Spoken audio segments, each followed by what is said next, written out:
प्रयास रहेगा कि जी हर घर में मैं पानी को, पीने का जो पानी है उसको पहुंचाने का काम करूंगा जी। उसके लिए जिन जिन किसानों को मुआवजा अभी तक नहीं मिला है तो उसके लिए मैं आगे उसकी आवाज़ उठाऊंगा। नमस्कार जी, मैं धनराज अहलावत पहुंच चुका हूं गिवाना गांव में। जैसा कि तस्वीरों में देख पा रहे हो, हम चेयरमैन साहब के घर पे पहुंच चुके हैं और चेयरमैन साहब से बात करने वाले हैं कि इस गांव में और इनके क्षेत्र में कौन कौन से गांव लगते हैं और क्या कार्य ये अपने गांव में और अपने क्षेत्र वासियों के लिए करवाना चाहते हैं। जी मेरे क्षेत्र में 35 गांव लगते हैं जी। इधर जसराना से लेकर के उधर रुखी तक, और यहाँ मेरा गांव इधर लास्ट है, उधर खानपुर तक के गांव है जी मेरे पास। और उधर गोवाना के दूसरी साइड है वजीरपुरा गांव, गोवाना के परली साइड ये एरिया है जी मेरा। तिहाड़, उधर वजीरपुरा, उधर खानपुर और रुखी और ये जसराना जी। प्रदीप जी, आपने अपने गांव का दौरा भी किया है 35 गांव का। हाँ जी। तो 35 गांव में मुख्य रूप से क्या समस्या देखने को मिली? जी मुख्य रूप से 35 गांव में एक तो जी सबसे पहले तो गंदे पानी की निकासी की है जी। ये तो हर एक गांव में मेजर समस्या है जी। और उसके बाद जैसे खेल कूद की होगी, शिक्षा की होगी जी, और शौचालय वगैरह की होगी, आंगनवाड़ी सेंटर की होगी। तो ये कुछ ऐसी समस्याएं हैं जी जो हैं हमारे क्षेत्र में, मेरे ब्लॉक समिति के जो एरिया है पूरा, तो उसमें ये समस्याएं हैं जी ज़्यादातर।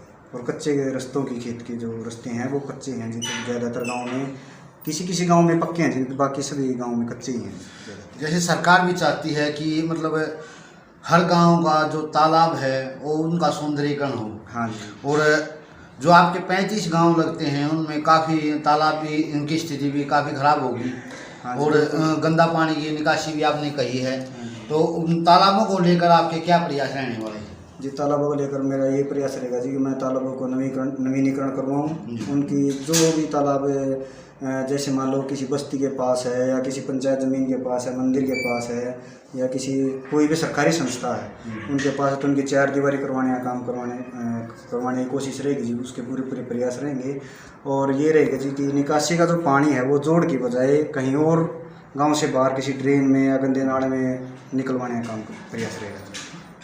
प्रदीप जी, आपने देखा होगा जो आपके 35 गांव हैं उनमें जो चौपालों की स्थिति कुछ ही खराब है। हाँ जी बिल्कुल है। तो गांव की जो चौपाल हैं आपके 35 गांव की, उनमें उनकी स्थिति सुधारने के लिए आप क्या प्रयास करने वाले हैं?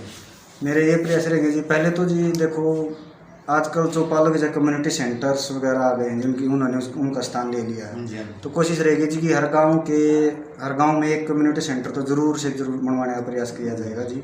बाकी फिर भी अगर किसी चौपाल का ज़्यादा ये है कि वो ज़्यादा अस्त व्यस्त हो चुकी है तो उसका नवीनीकरण करवाने का काम करेंगे हम, उसको नया। उसके लिए आप अधिकारियों से, और सबसे बड़ी बात है क्योंकि राजनेताओं के द्वारा ही कार्य करवाया जाता है। हाँ। तो मतलब सांसद से, इस प्रकार के राजनेताओं से आप बात करने वाले? जी बिल्कुल जी। देखो हम अपने MP साहब से भी बात करेंगे जी, MLA से भी करेंगे, डिप्टी CM से भी बात करेंगे जी इसके रिगार्डिंग, पंचायत मंत्री से भी करेंगे, और हमारे माननीय मुख्यमंत्री से भी करेंगे जी इसके रिगार्डिंग। जो भी हमारी समस्या होंगी, मेजर समस्या उनके लिए तो हम इन्हीं के पास जाएंगे।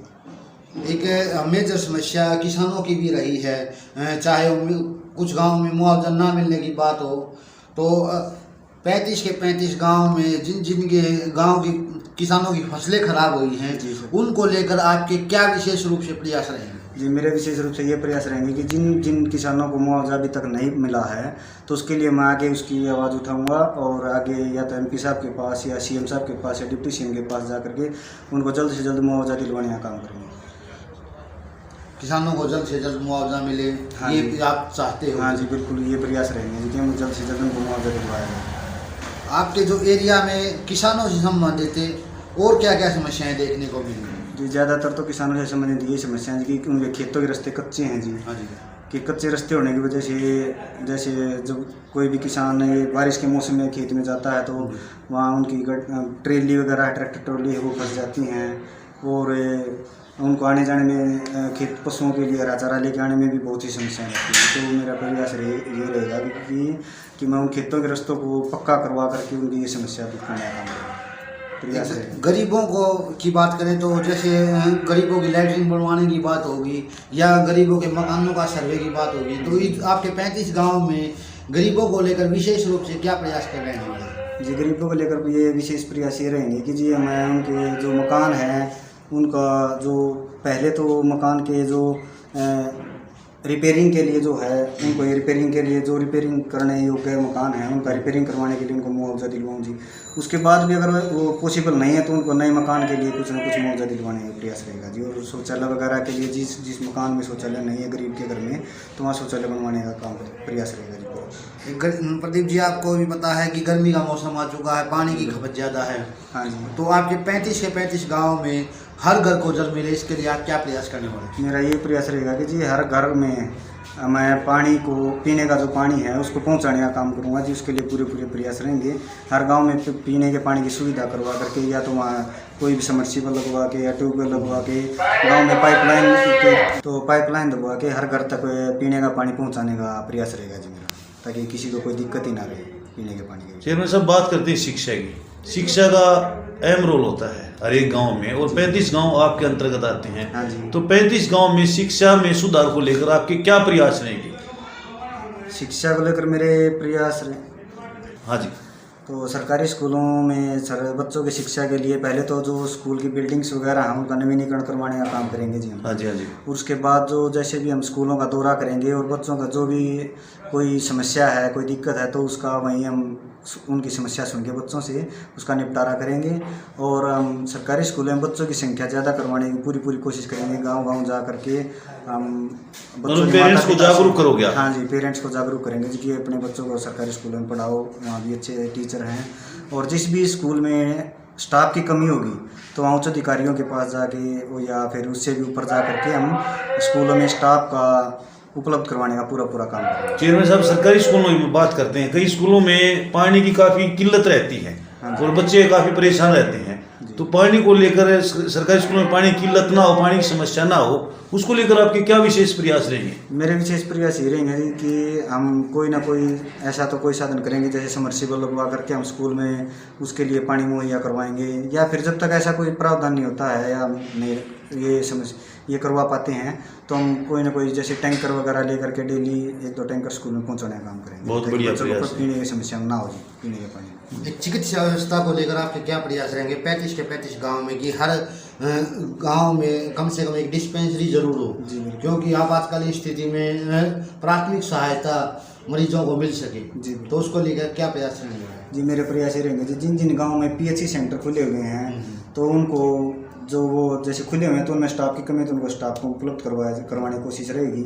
और जिनमें नहीं है तो वहाँ पर या तो डिस्पेंसरी खुलवाने की कोशिश करेंगे या PHC सेंटर खुलवाने की कोशिश करेंगे, ताकि जो भी गांव के गरीब लोग हैं जो शहर में नहीं जा सकते तो उनको कोई दिक्कत ना हो जी, और वो अपना इलाज वहीं से करवा सकेंगे। एक खेलों का अहम योगदान होता है, वो सरकार भी खेलों को बढ़ावा देना चाहती है और पूरे देश के नागरिकों का इसमें एक जज्बा भी भरा होता है कि हमारे खिलाड़ी ज़्यादा से ज़्यादा मेडल जीत के लेके आए।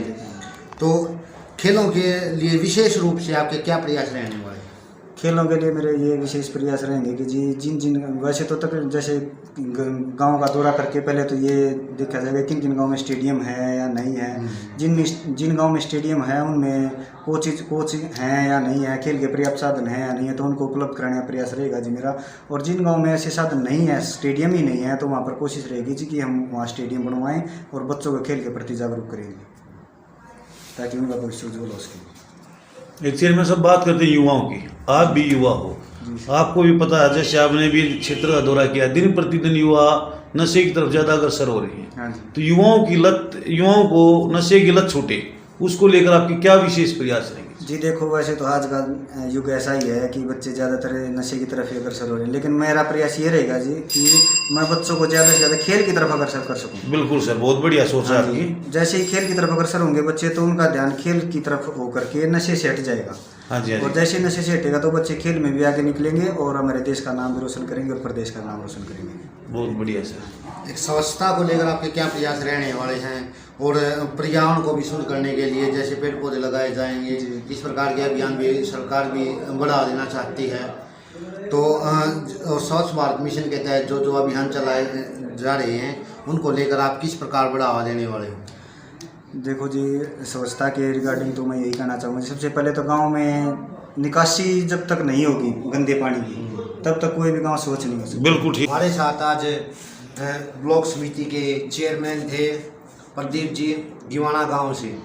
जैसा कि प्रधान जी ने बताया कि जो जो समस्याएं हैं उन सभी का निदान करवाने वाले हैं, और सभी का निदान के लिए ये अधिकारियों से, राजनेताओं से, उप मुख्यमंत्री से, यहाँ तक कि मुख्यमंत्री के पास भी अपनी समस्याओं को लेकर जाने वाले हैं। और सबसे बड़ी बात जो ये कार्य करने जा रहे हैं कि हर वर्ग के लिए एक समान भाव से, हर गांव के लिए एक समान नज़रिए से, बिना जाति पाति, बिना धर्म के भेदभाव के यो कार्य करने जा रहे हैं, समान रूप से सभी गांव का विकास के लिए। तो सरकार से यही आग्रह करना चाहेंगे, चेयरमैन की समस्याओं पर ध्यान देते हुए इनके क्षेत्र में विशेष रूप से ज़्यादा से ज़्यादा समस्याओं का समाधान करवाए, ताकि इनके जो क्षेत्र में की सभी समस्याओं का समाधान हो सके। और भी कई समस्याओं पर चर्चा की प्रधान जी ने, और सबसे बड़ी बात प्रधान जी ने बोल दी कि अपने क्षेत्र को एक चांदनी चौक की तरह चमकाना चाहते हैं, चंडीगढ़ बनाना चाहते हैं। और हम भी यही कामना करते हैं कि वो, जैसा कि इनकी ज़बान से निकला है कि वो अपने गांव को चांदनी चौक और चंडीगढ़ की तरह चमकाना चाहते हैं, सरकार से भी यही आग्रह करना चाहेंगे, इनकी जो आकांक्षा है, इनकी जो इच्छा है, उन पर कार्रवाई करते हुए सरकार इनकी समस्याओं का जल्द से जल्द समाधान करे। इन्हीं शब्दों के साथ जय हिंद, जय भारत, जय हरियाणा, जय हरियाणा।